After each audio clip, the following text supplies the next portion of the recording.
Now we will learn retirement gratuity to employees. Audit of retirement gratuity to employees. So what is gratuity? First we will understand what is gratuity. Gratuity is an amount paid to employees. First of all, we will understand the meaning of gratuity. Okay. So as per dictionary, you will see that the gratuity defined as a tip. Okay, tip, like we pay tip to waiter, servants, or the workers. So it is a tip. Gratuity, okay, gratuity also means gratitude. Out of gratitude you are paying. Out of gratitude you are paying. So when a company pays an amount or a sum of money to their employees out of gratitude for the services they have provided to the company, okay, that is called as gratitude. Amount paid by the company to their employees for the services given by them. So as an auditor, how you are going to examine retirement gratuity? So retirement gratuity is an amount paid at when an employee retires from the company pays gratuity to employers. Okay, so retirement gratuity to employees, there are 7 points which you have to look after to while auditing retirement gratuity to employees in an organization. There are 7 points.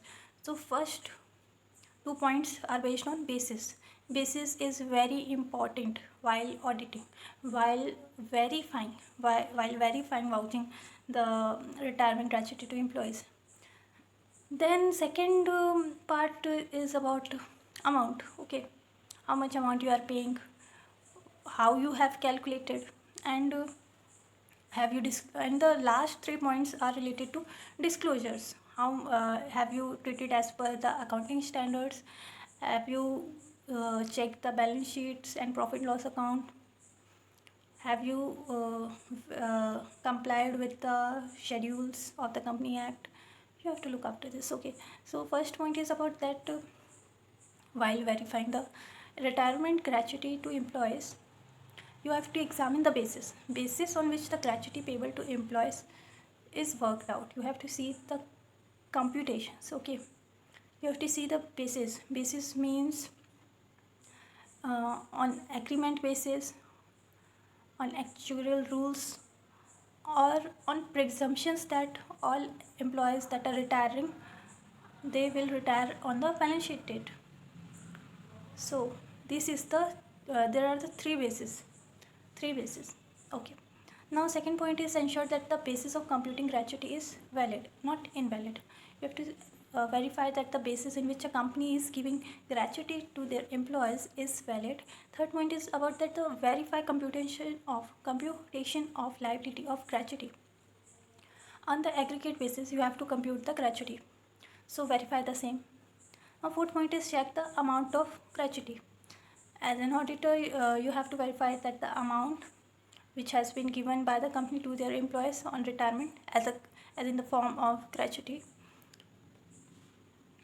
with reference to the number of years of services rendered by them. Okay, so fifth point is about that see that the annual premium in the case of life insurance taken by the employer. Okay, see that the annual premium has been charged to statement of profit loss account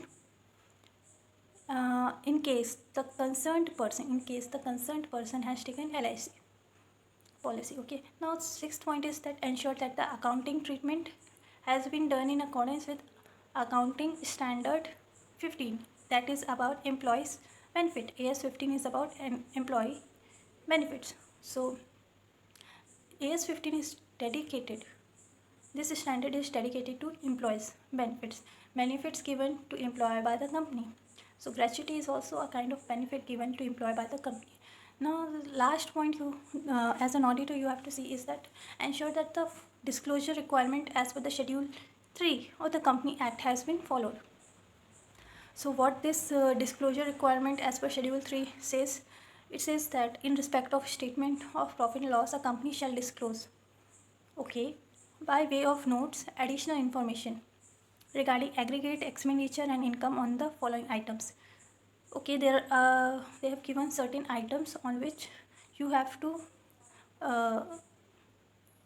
give additional information by way of notes under profit loss account statement. Okay, so which whose additional information you have to give? You have to give additional information about employee benefit expense, showing separately salaries and wages, contribution to PF and other provident funds or other funds, expenses on employee stock option plan or scheme, and employee stock purchase plan, staff welfare expenses.